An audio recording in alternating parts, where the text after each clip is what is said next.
Un saludo cordial, soy Miguel Ángel Estupiñán, periodista de Hacia el Umbral, y esto se llama Hacia el Umbral en Vivo, un programa de análisis y de historias a profundidad. Hoy nos acompaña un grupo de personas muy importantes, principalmente Eliana Bernal, Sandra Rubio, Cielo Hernández, representantes de la lucha en defensa de los derechos de las víctimas de Freddy Martínez Cruz, sacerdote de la Arquidiócesis de Ibagué, protegido por Orlando Roa. Y tenemos también la fortuna de estar con un analista clave frente a la historia que vamos a contar hoy. Eneas Espinosa Gallardo es también fundador y vicepresidente de la Red de Sobrevivientes a Abusos en Entornos Institucionales, víctima de abuso y trata en un colegio marista y en campamento scout. Además, colega periodista, comunicador, con mucha experiencia también en la defensa de derechos humanos, un campo que comparte con las queridas Eliana Bernal, Sandra Rubio y Cielo Hernández, que nos van a estar contando a través de este espacio en qué va la lucha en el marco del juicio contra el delincuente Freddy Martínez Cruz de la Arquidiócesis de Ibagué. Una historia que aparece en el libro del Archivo Secreto, la lista de cerca de 600 casos de sacerdotes católicos vinculados a la Iglesia colombiana con denuncias por diversas formas de abuso sexual, delitos y crimen organizado transnacional en la Iglesia. Muy bien, entonces le doy la palabra a Eneas para que nos explique, por favor, 2 puntos. Eneas, explícanos qué tanto traicionó Francisco la promesa de atender a las víctimas, a los sobrevivientes de este tipo de violencias en la Iglesia, qué tanto eso está representado con la pervivencia en el gobierno de ciertos personajes, en el gobierno eclesiásticos locales, y posteriormente una segunda pregunta, y es qué tanta esperanza se puede tener en las repúblicas, en los estados nacionales, con relación a las promesas también de la creación de comisiones estatales para la investigación de este tipo de historias. Tienes la palabra y de nuevo a las 4. Gracias por estar aquí.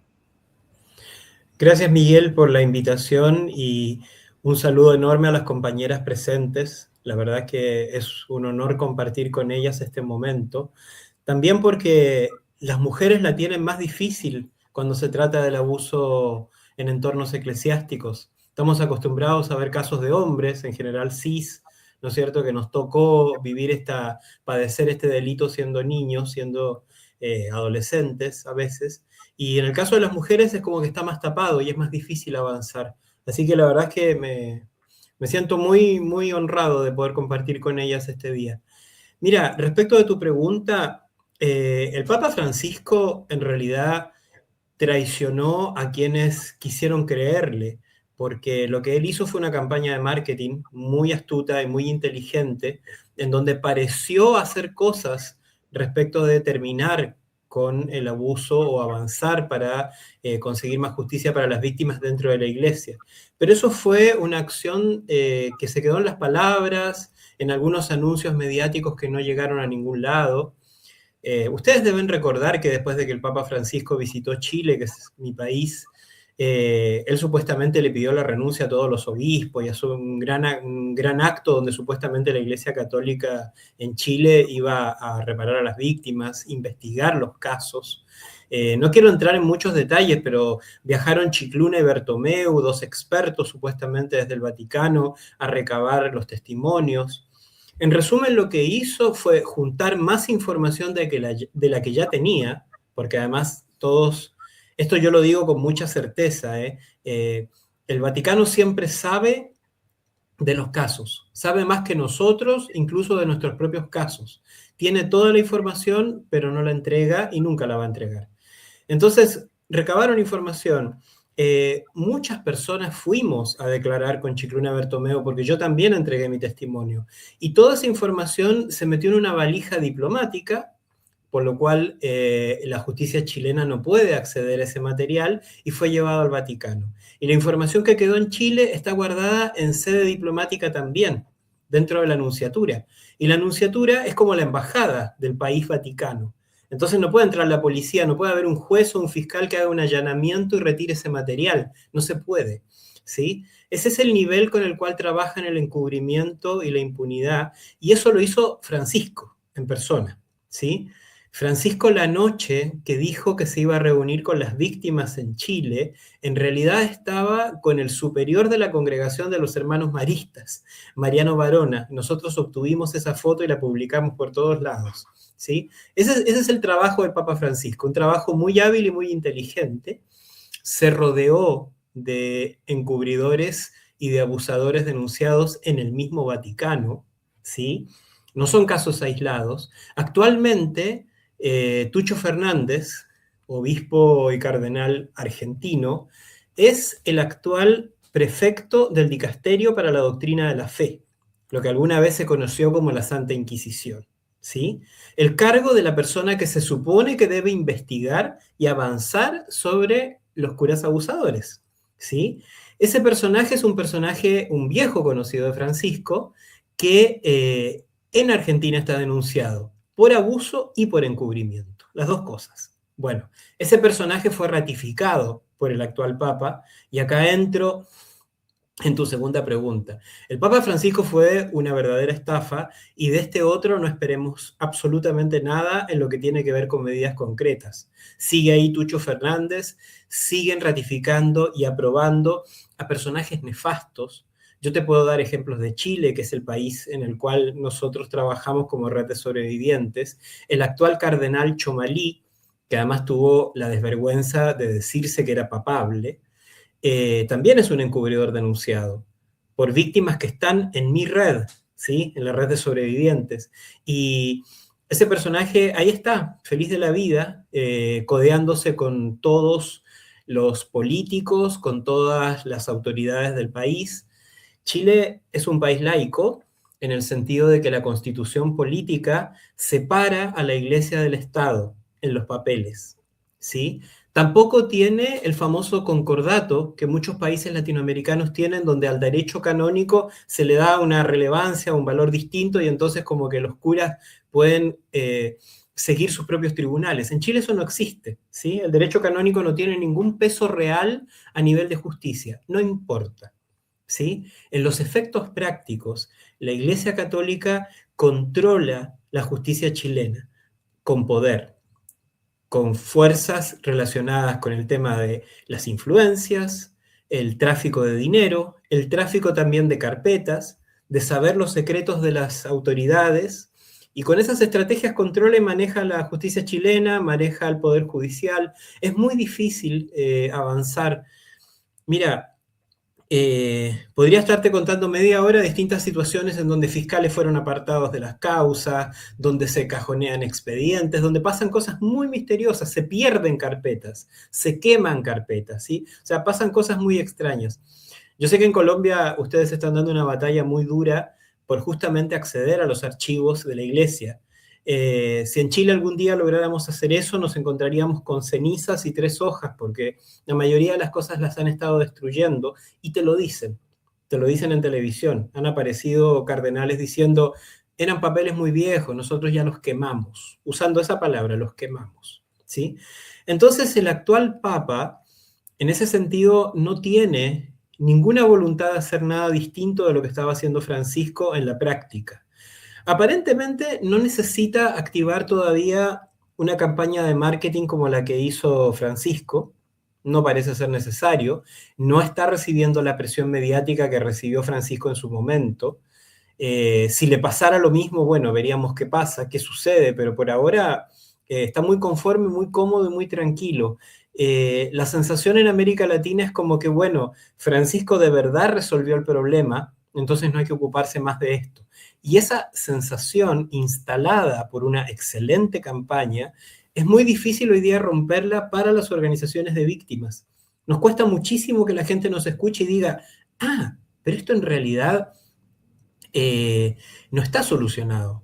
Las víctimas siguen sin justicia y sin reparación.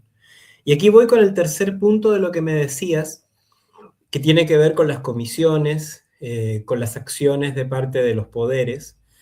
Desde mi perspectiva, nosotros como Red de Sobrevivientes existimos desde el 2018.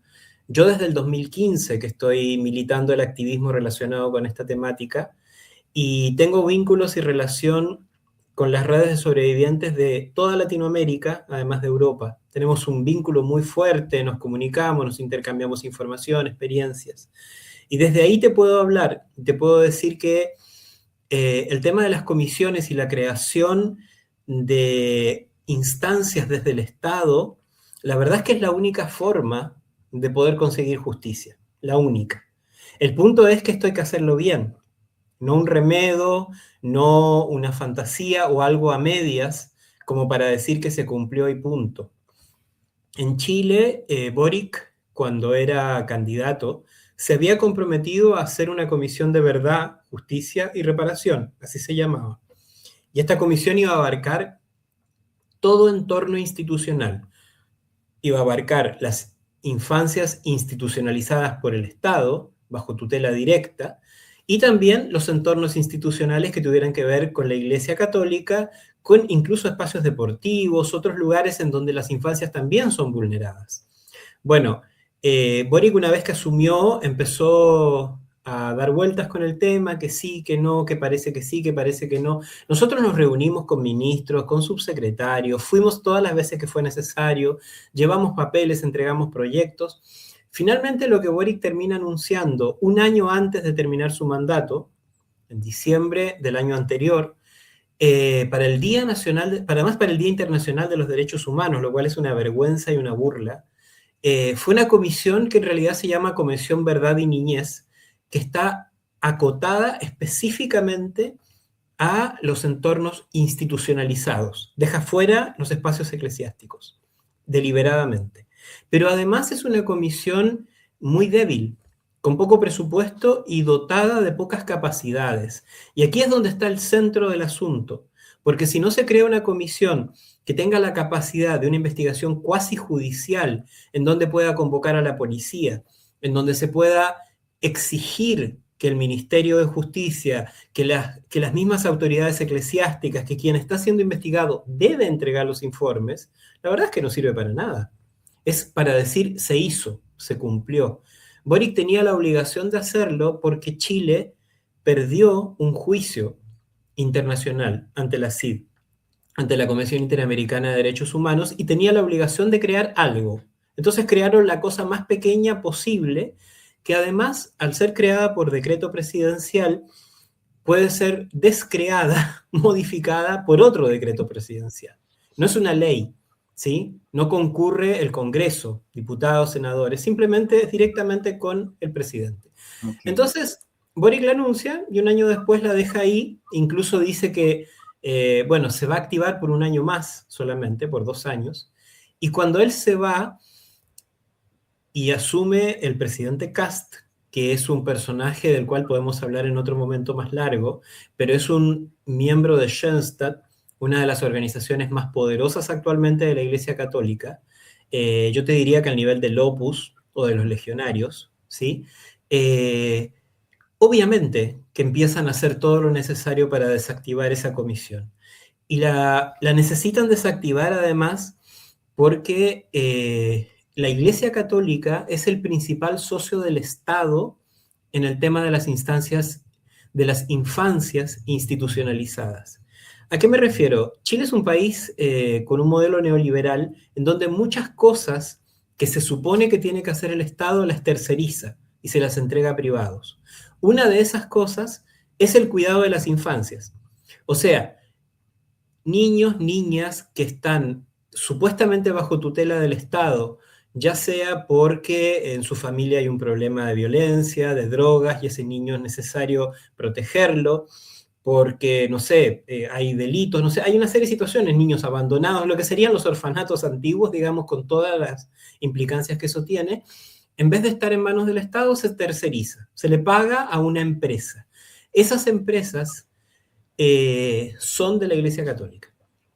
Son de congregaciones, son Ok. de obispados. Ujú. O a veces hay grupos de laicos que aparentan ser un organismo no directamente eclesiástico, pero si revisas un poco sus papeles descubres que efectivamente atrás o están los salesianos. Y una de las principales es la Schoenstatt, que es la Ok. del presidente, que se llama María Ayuda. María Ayuda es una organización gigantesca con una cantidad, una fortuna que recibe todos los meses para cuidar a esos niños, que por supuesto el dinero no sabemos en qué se usa. Y vamos a Entonces, ver, perdón, vamos a ver esas similitudes con el caso de Ibagué que ustedes nos van a explicar. Termina, por sí, favor, sí. querido Aneas. Bueno, entonces, en toda esa lógica, por supuesto que Kast está disparándole torpedos de profundidad a la comisión que quedó, esta comisión débil, esta comisión sin uñas, una comisión frágil, que por supuesto la puede destruir muy rápidamente. Y la puede destruir además porque es una comisión que efectivamente en este año de funcionamiento hay cosas que las hizo muy mal. Y eso hay que decirlo y reconocerlo. ¿Pero por qué? Porque no tenía presupuesto. Si Muy pones bien. una comisión a investigar este tipo de casos y no la dotas, por ejemplo, de un presupuesto para hacer una campaña, ¿cómo se van a enterar las víctimas que pueden ir a entregar su testimonio? ¿Por una publicación en Instagram? Una publicación en Instagram que ni siquiera está promocionada. No tienen plata ni para pagarle a Facebook, ¿me entiendes? O sea, es absurdo. Muy Entonces, bien. con ese sistema, por supuesto que ahora se le puede criticar y decir que consiguieron muy pocos testimonios, que es una comisión que está muy débil, que en realidad no sirve. Entonces la van a cerrar con algunos datos, con algunas cifras y ahí va a quedar. Y de la Bueno, justicia y de la reparación, nada. pues fíjate que esto tiene mucho que ver con Facebook. La historia que esta noche vamos a conocer tiene que ver con un grupo de mujeres y de hombres muy valientes que han logrado poner el foco sobre un problema tremendamente grave que tiene que ver con el poder económico, con el poder social en Ibagué, y que es el mismo patrón que tú perfectamente has analizado. Pero todo empieza con alguien que a través de Facebook va convocando a otras personas. Y esa persona es Cielo. Por favor, Cielo, entonces toma la palabra y le cuenta a Eneas y le cuentas a quienes vean este video cómo empezó el movimiento de Ibagué, de sobrevivientes, y en qué momento se encuentran hoy, porque vamos a detenernos en el valor de ese movimiento que nos tiene hoy hablando con ustedes y en el proceso penal y jurídico de la lucha contra la impunidad y contra el encubrimiento por parte de Orlando Roa de este delincuente llamado Freddy Martínez Cruz. Adelante, Cielo, gracias. Gracias, Miguel Ángel. Gracias a Eneas. Mucho gusto. Mi nombre es Cielo Hernández. Soy de la ciudad de Ibagué.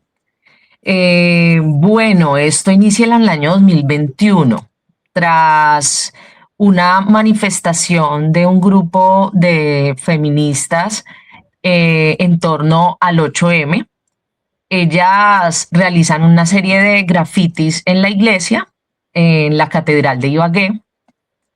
Yo no me encontraba viviendo en la ciudad, yo me encontraba viviendo en Cartagena y veo por redes sociales que estigmatizan a unas adolescentes, a unas chicas supremamente jóvenes, donde las llaman pues vándalas y ofrecen como esa recompensa por su captura, por haber rayado las paredes de la iglesia. Yo me identifiqué mucho con esa situación, no solamente por, la causa como tal del Día Internacional de la Mujer, como lo es el 8M, sino que las chicas que estaban siendo estigmatizadas pues tenían la edad que tenía mi hija.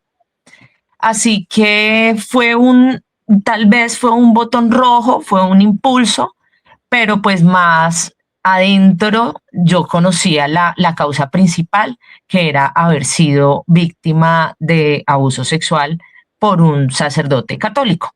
Así que por Facebook hice mi primer publicación el 9 de marzo, donde decía que explícitamente íbamos a hablar del tema de dicho sacerdote, porque nos íbamos a indignar precisamente por cosas que sí valían la pena, porque lamentablemente, como lo dice el libro, hay hechos que no se pueden tapar con pintura. Nosotros quisiéramos hacerlo, pero no es así.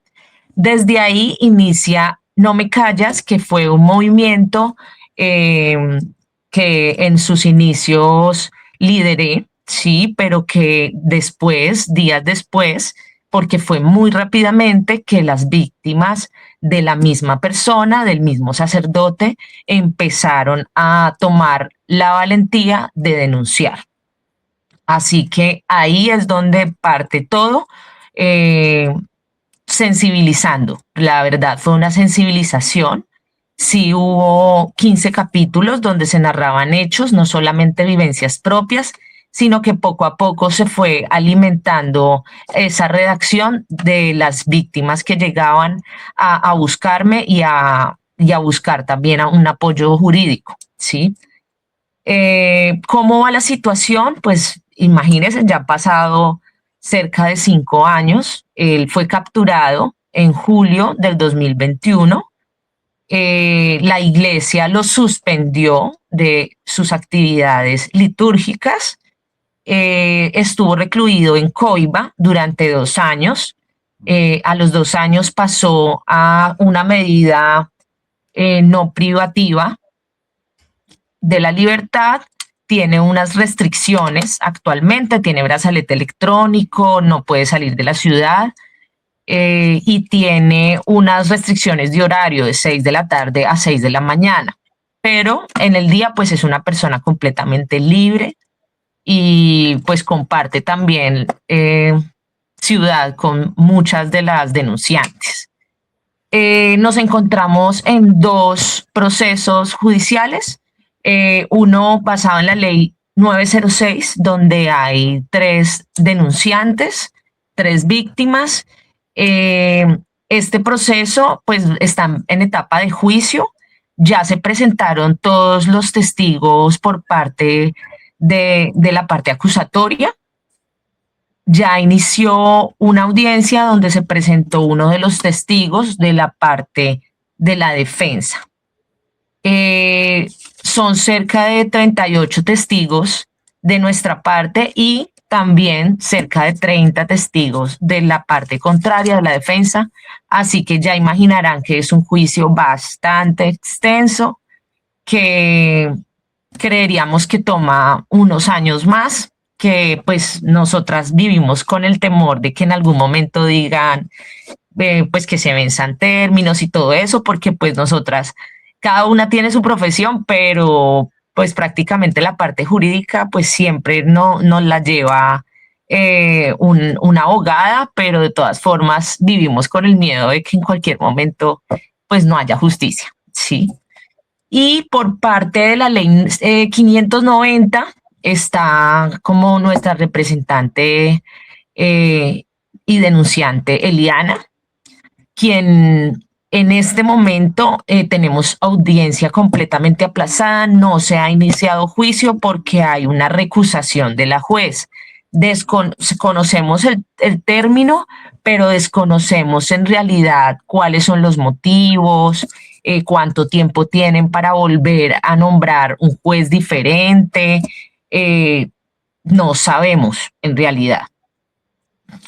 Hemos tenido alientos de justicia y sí nos hemos sentido reparadas, sobre todo en que las autoridades como jueces, fiscales, mujeres fiscales, hombres fiscales también que han estado frente a la investigación y frente a las decisiones han sido justos, ¿sí? Ya Frei Martínez ha solicitado la libertad, en diciembre solicitó la libertad completamente, que le quitaran las restricciones, se lo negaron, entonces han sido como dosis pequeñas de justicia y pues tenemos la fe intacta tanto en nuestras creencias como también en la justicia colombiana, que se logre condenar en algún momento. Bueno, muchas gracias, Cielo. Quiero darle la palabra a Eliana para que particularmente nos cuentes, nos compartas una experiencia muy importante y de alguna manera bella, y es que en el marco de este proceso, tú has sabido también encontrar las fuerzas para acompañar a otras personas que han pasado por similares situaciones, bien sea en otros contextos, pero más allá propiamente del acto violento. Entiendo, tú tenías una profesión y ahora estás ejerciendo otro tipo de oficio al servicio de otras personas. Señalar también que fruto de esta historia tú saliste desplazada de manera forzada, tuviste de algún modo que exiliarte de Ibagué, pero hoy en día pues floreces al servicio del acompañamiento de otras personas. Quiero que pongamos la lupa ahí en particular. Cuéntanos a qué te dedicas y cómo se nutre tu vida también del servicio con otras personas. Hola, buenas noches. Pues como ya dijo Miguel, mi nombre es Eliana. Ha sido difícil todo este proceso. Cada año que pasa es como la preocupación latente de lo que decía Cielo. No se va a hacer justicia, se va a acabar el tiempo y realmente pues es agotador. Pero como decía Miguel, afortunadamente encontré en mi vida un camino muy hermoso que es el trabajo en servicio social. Yo soy de profesión contadora pública de Colombia, pero tuve una experiencia muy bonita en Filipinas de hacer un voluntariado con madres cabezas de familia que sufrían abandono. En ese momento tomé la decisión de cambiar la ruta de mi vida y hacer un programa que se llama Trabajo Social aquí en Canadá y empezar pues a trabajar con comunidades muy vulnerables. Encontré una organización sin ánimo de lucro que recibe a los refugiados que llegan víctimas de violencia, de abuso. Lamentablemente en los campamentos hay mucho abuso a mujeres que no pueden decir nada, bien sea por religión o por algunas leyes de la familia, y llegan aquí rotas a empezar una nueva vida y es bien difícil difícil para ellos empezar aquí, y mi trabajo es ser el soporte de ellos, conectarlos con recursos que los puedan ayudar, que ese reasentamiento y ese nuevo empezar de vida sea más llevadero, que encuentren un refugio, seguridad, apoyo psicológico, la salud mental. Afortunadamente aquí en este país pues es bien importante y hay muchas organizaciones que la brindan. Entonces es mi trabajo conectar a estas víctimas y a estos sobrevivientes con esos recursos, y nada, eso me hace sentir muy orgullosa porque a pesar de que soy una víctima de abuso sexual, eh, puedo entregar mi corazón y ayudar a otros, y pues eso es lo que hago ahora. Muchas gracias, Eliana. Ahora tiene la palabra Sandra Rubio. Este espacio también se debe a ella, ¿no? A todos, a todas, pero la insistencia de Sandra de que el momento es muy oportuno porque cada tanto se olvida el juicio, como el juicio ha sido tan largo, ¿no? Y tiene estas particularidades, ¿no? Y a veces es difícil de entender qué está pasando. Estuvo preso el sacerdote que fue cabeza de una secta. En realidad todo el componente del abuso de poder, de confianza, el abuso espiritual, la manipulación psicológica, y es un personaje célebre en Ibagué que la gente no entiende, pues porque hay unas brujas atacándolo, unas demonias, unas, no sé, ustedes que son a la hora de la verdad son como las hijas de Satanás, les dicen allá en Ibagué, les tiraban piedra, las insultaban, ¿no? Desde dentro de la secta las tenían como de las malas del paseo, diríamos en sentido coloquial. Y se olvida algo muy, muy grave, y es que en estos fenómenos de la secta las víctimas no solo son menores de edad, niños, niñas y adolescentes, sino también otras personas adultas con trayectorias de vida, donde la responsabilidad siempre la va a tener la institución sobre este tipo de delitos, ¿no? Los jefes del cabeza de la secta, porque tenemos que empezar a mirar también sobre los obispos que históricamente lo protegieron, con documentos de Cielo y de la familia de Cielo, los Padres de Cielo que habían denunciado ya cosas hacía muchísimo tiempo y eso estaba en los archivos antes del movimiento en Facebook.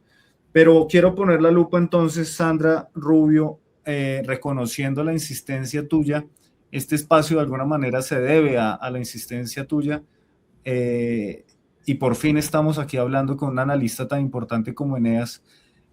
Cuéntanos de la importancia de que la narrativa no se quede solo, ciertamente en los hechos que vulneraron a personas siendo menores de edad, adolescentes, ¿sí? Que eso es absolutamente grave, pero no hemos terminado de hablar lo suficiente sobre lo que pasó una vez que ustedes, Cielo, Eliana, eran mayores de edad, y en el caso de Sandra, el hecho ocurrió ya ella siendo adulta e ingresando pues a esta comunidad. Ubícanos dónde quedaba la parroquia en ese momento. Este párroco era párroco de qué zona de Ibagué. Es un sitio de alguna manera, como entiendo yo, turístico, importante, social, una especie de zona donde viene la gente a descansar, a traer a su familia, y tú llegas allí ya siendo adulta. Entiendo, me equivoco, tienes la palabra y gracias por estar aquí.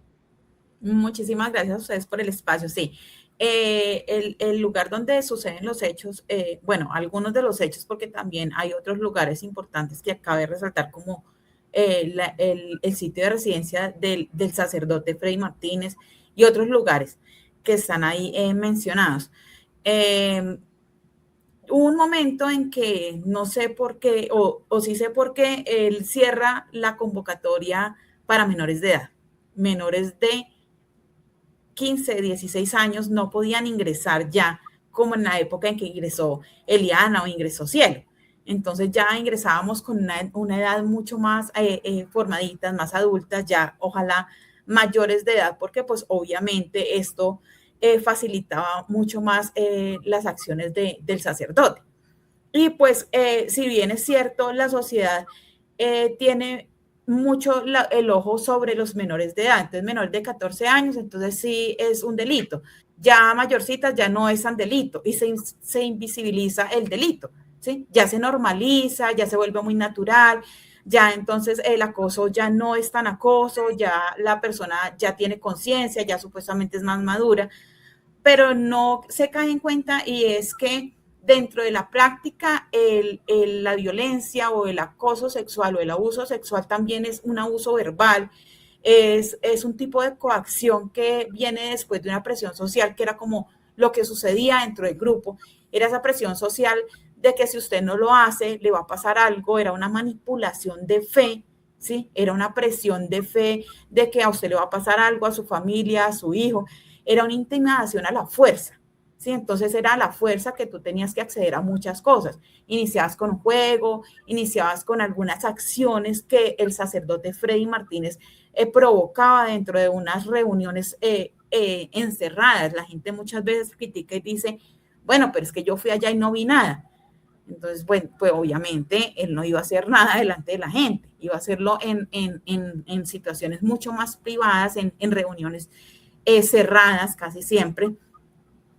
Y esto pues permitía que muchas mujeres que estábamos ahí, más jóvenes, más adultas, estuviéramos vulnerables a los deseos de este señor.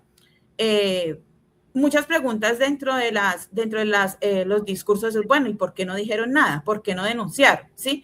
Entonces, pues lo primero, y es evidente, y es que no hay un sistema de apoyo, no hay una ruta de atención que acompañe a las víctimas. Y eso hace que la persona se sienta mucho más vulnerable, se sienta mucho más débil, y fue lo que nos pasó a nosotros. Si Cielo no inicia con este movimiento y nos unimos todas, porque todas fuimos llegando poco a poco a decirnos, mira, a mí también me pasó, pero yo tengo miedo, ¿qué garantías hay de poder denunciar? ¿Qué garantías hay contra un personaje de la sociedad? Porque pues si bien es cierto, el sacerdote ocupa un lugar muy importante dentro de la sociedad, ¿no? Tú ves un diálogo de paz, tú ves algo y ahí está presente el sacerdote, ¿sí? No sé para qué, pero ahí está. Entonces, pues es algo que definitivamente atemoriza y comenzamos a reunirnos cuando nos sentimos ya un poquito más consolidadas y que ya no éramos una ni dos. Entonces, ahí sí, entre nosotras creamos un sistema de apoyo y de protección, entre nosotras, ¿sí? No había un externo, no había nada. No hay tampoco, existen unos protocolos ni un acompañamiento desde alguna entidad que le diga a usted, listo, venga, denuncien y nosotros vamos a hacer todo lo posible por darles las garantías. Otra ya de nivel social es la vergüenza que sientes porque de todas maneras hay un señalamiento de que tú eres mayor, que tú debiste haber dicho que no, que tú debiste, pero nadie sabe la presión, y vuelvo y le digo, la coacción que hay dentro de un grupo, dentro de una secta religiosa, que ya no se vuelve un grupo, sino una secta, y la secta tiene unas características muy fuertes, ¿sí? Debido a eso, pues, muchas mujeres y mayores de edad, no solamente niñas como ellas dos, sino muchas mujeres también tuvimos algunas consecuencias, y lo traigo a colación de personas que nosotros nos enteramos que tenían en su salud reproductiva, que tuvieron contagio de virus de papiloma humano, ¿sí? Que también estuvieron en riesgo de infecciones de transmisión sexual, que también tienen fisuras traumáticas a raíz de eso. Consecuencias de salud mental, consecuencias conductuales, consecuencias de resultados, pues que uno dice, bueno, hay acompañamiento hasta psiquiátrico de algunas de ellas siendo mayores de edad. Entonces, no es que porque es niña no le afecte, claro que le afecta, porque de todas maneras están tratando tu dignidad, están tocando tu moral, tu parte íntima, están denigrando de ti, porque una de las acciones que más recurría el sacerdote Freddy Martínez era que después de que él sabía que se podía ver amenazado por la persona, pues denigraba de ella y desvirtuaba mucho de su dignidad, de su moral, de todo lo que tiene que llevar, y hacía como toda una secta, hacía que todas las personas se fueran en contra de ella y así invalidar pues su testimonio. Bueno, mira, quiero retomar el fragmento de una denuncia que fue elevada por un hombre adulto joven contra el entonces obispo auxiliar de Ibagué, Miguel Fernando González Mariño, luego nombrado obispo de Espinal en esta misma región del Tolima. Espero que esto no quede simplemente archivado una vez más, sino que llegue a la voz del Papa para que se tomen los correctivos necesarios. Esta persona había dicho, varias personas que se han retirado del grupo comentan que abusaba de las muchachas, el cura, haciéndoles creer que estaban contaminadas espiritualmente y que si se retiraban les pasarían cosas malas, jugando con la voluntad de estas para que estén con él y con sus secuaces, manipulándolas y abusando de su poder como sacerdote. No me explico qué hace una persona de estas como discípulo de Dios en la iglesia y lo siguen respaldando. Se denuncia y nadie hace nada para ponerle un alto a un hombre que a través de su sacerdocio mancha la institución y ofende a Dios con sus actos. Esta carta dice, además, el denunciante que de todo esto tiene conocimiento el entonces obispo para el año 2017, antecesor de Orlando Roa, Flavio Calle Zapata. Cito, de todo esto tiene conocimiento el entonces obispo Flavio Calle Zapata. La carta de este denunciante, un hombre adulto joven, 26 de abril de 2017. ¿Cuántos años, cielo, antes de tu denuncia en Facebook? Bueno, yo salí de la secta religiosa en el año 2010. Comenzó una batalla con esta gente, como lo dijo Sandra, a nivel personal denigraron de mí de todas las maneras, tanto así que se afectó el tema de mi hija, sí, de la custodia de mi hija. Su venganza directa fue esa, porque lamentablemente el padre de mi hija también hace parte de la secta y él pues sigue siendo el apoyo de Freddy Martínez. Entonces yo denuncio en la iglesia en el 2012 yo hablo con el obispo de la época y le comento la situación en privado.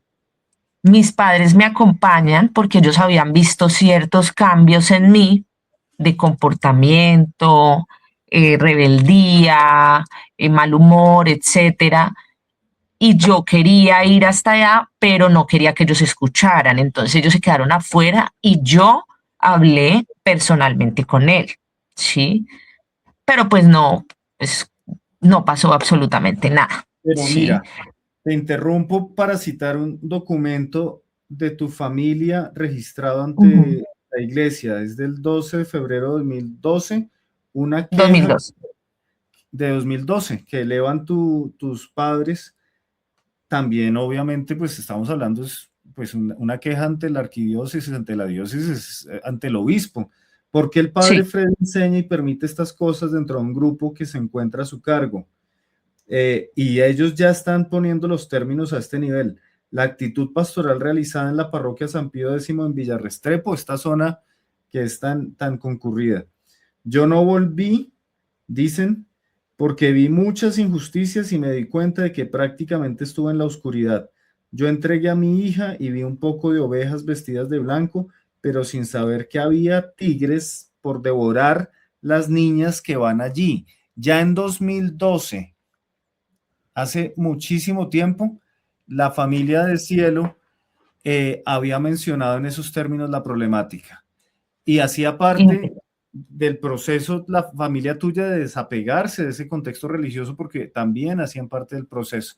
Yo quiero eh, darte la palabra y complementar algo antes de ir concluyendo. Adelante, Cielo. cabe resaltar que mis padres son personas muy adultas. Yo fui la última de 5 hombres, soy la sexta de la familia. Mis padres actualmente tienen 87 años y 74 años. Entonces, ya sabrán el impacto que fue para ellos y que ha sido para ellos, porque su única hija, la que ellos llevaron a la iglesia y como lo dice la carta, pues me entregaron a su servicio porque creyeron que me iba a conducir por el camino del bien, que iba a fortalecer mis valores, que iban a fortalecerme como mujer, como persona, a formarme para una sociedad. Pues terminé siendo una víctima, y no solamente yo, sino mi hija y mi familia, ¿sí? Entonces, es entender que esto no se trata de solamente un acto y ya, esto es un abuso espiritual y el abuso espiritual deja unas heridas enormes en nuestra vida, un trauma muy, muy grande. Las heridas del cuerpo se sanan, pero las del espíritu tardan muchísimo y tal vez algunas jamás las borren. Mira, recordar el título del capítulo del libro del archivo secreto sobre ustedes, el falso profeta y las brujas, ¿no? Ustedes eran tildadas de las brujas, las vándalas, y Cielo reivindica esa expresión como un valor, ¿no? Sí, somos las brujas, y la cacería ahora no será contra las brujas, sino será en favor de la justicia, ¿no? Quiero ir concluyendo y le voy a pedir el favor a Eneas de que tome la palabra porque hoy le han compartido esta historia y esta historia sigue el mismo patrón, ¿no? Yo he decidido esta noche como periodista que el foco no está puesto ya solo en el acto violento, sino en el liderazgo, en el valor, la importancia de estas defensoras de derechos humanos, estas lideresas en distintas partes, ¿no? Me corriges, Armenia, Sandra, Canadá, Eliana, Ibagué en este momento, Cielo, y esta historia que es un hito porque nos enseña que la narrativa tradicional llega hasta un momento y tenemos que contar las historias de otras formas. A veces se dice, no, es que el patrón de conducta criminal es únicamente contra niños, niñas y adolescentes vulnerables en contextos de pobreza, de marginación, y discúlpame, pero este sacerdote es uno de los caciques de esa magia católica que le ha dado un estatus, porque lo que pasaba en Villa Restrepo se volvió un sitio de club social para esta sociedad. Y claro, él se aprovechaba de la pirámide, explotaba esas diversas bases. Obviamente sí había situaciones de riesgo, de dificultades económicas, pero ustedes hoy en día pues son también personas que le enseñan a los demás que no podemos seguir hablando solo de la tradicional forma de leer la cosa, porque invisibilizamos también a veces lo que pasa cuando las personas crecen y siguen en estos contextos, y ya estamos hablando de violencias contra mujeres adultas, contra hombres jóvenes adultos que también dejaron en los archivos estos testimonios. Entonces, subrayo, los documentos estaban desde al menos 2012. La denuncia de Cielo, que convoca estas otras voces, es en 2021, pero en 2017 ya un hombre joven adulto había señalado lo que él estaba viendo y él no quería más participar de eso. Entonces, querido Eneas, ¿qué opinas de la historia que nos han contado, del énfasis también que hemos intentado hacer para salir del relato revictimizante y apostarle por la esperanza, por la mariposa que está creciendo y volando en distintas partes del mundo, moviendo las alas y generando movimientos y que llegan hasta Chile en este momento? Cuéntanos un poco y vamos cerrando. Gracias. Es muy importante que nosotros podamos romper esa narrativa en donde hablamos solamente de pobrecitos, qué terrible lo que les pasó, porque justamente eso se convierte en algo que indigna pero que no moviliza. La gente ve un reportaje terrible de unos niñitos que fueron abusados por un cura y después al día siguiente está preocupado del partido de fútbol y de lo que sigue, porque esa es la realidad noticiosa.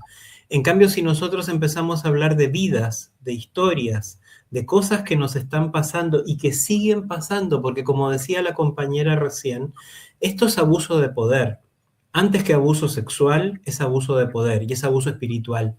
Y la verdad es que tenemos que ser sinceros nosotros y decirlo, las secuelas se pueden gestionar, se pueden trabajar, pero no desaparecen, ¿sí? Es como si hubiésemos tenido un accidente de tránsito y hubiésemos perdido un brazo, una pierna. Sería más visible, la gente se daría cuenta, pero no te va a crecer el brazo de nuevo. Puedes usar una prótesis, pero el brazo desapareció. El tema con las secuelas del abuso son así, y uno tiene que gestionar el resto de la vida ese tipo de cosas.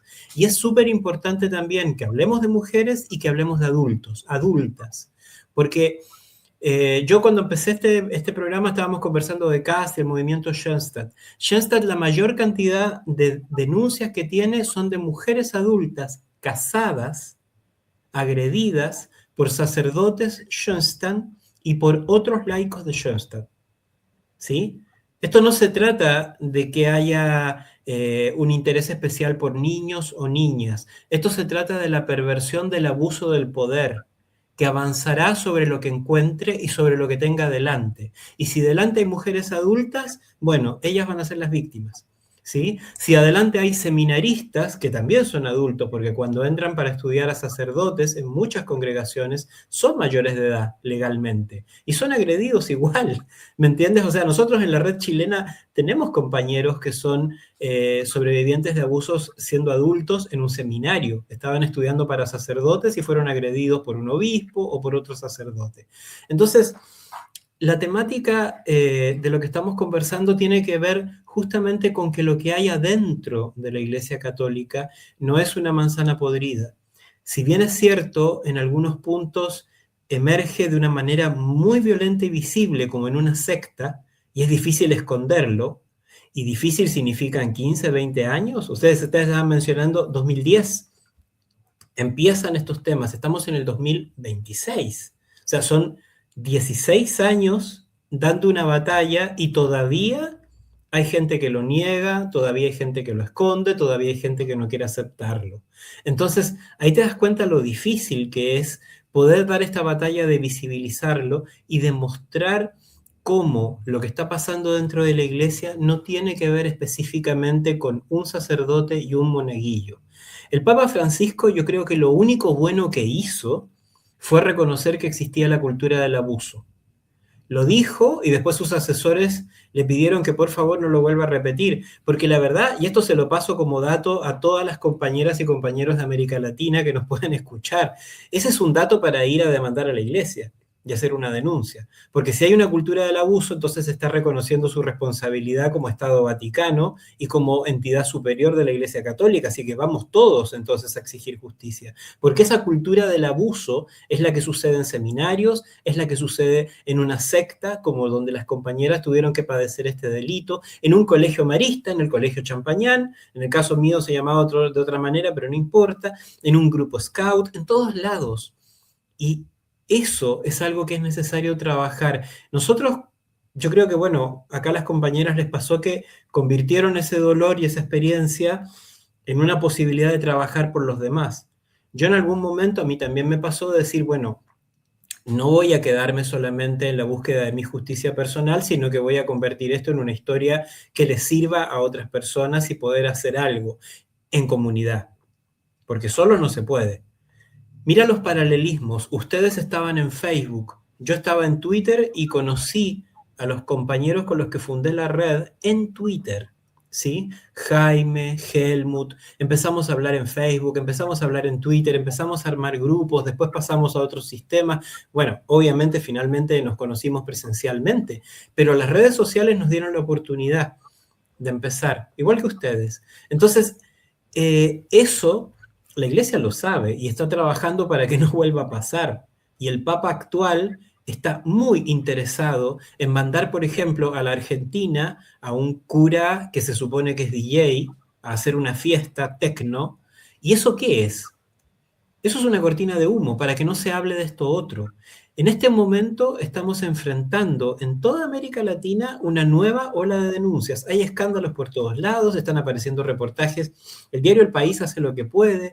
Los compañeros de varios medios de comunicación se la están jugando para tratar de presenciar esto, pero todavía no llega a las grandes planas de los diarios, a los grandes reportajes. ¿Por qué? Porque la iglesia está haciendo lo que ya aprendió con Francisco, que ahora lo está ejercitando Prevost, otro encubridor.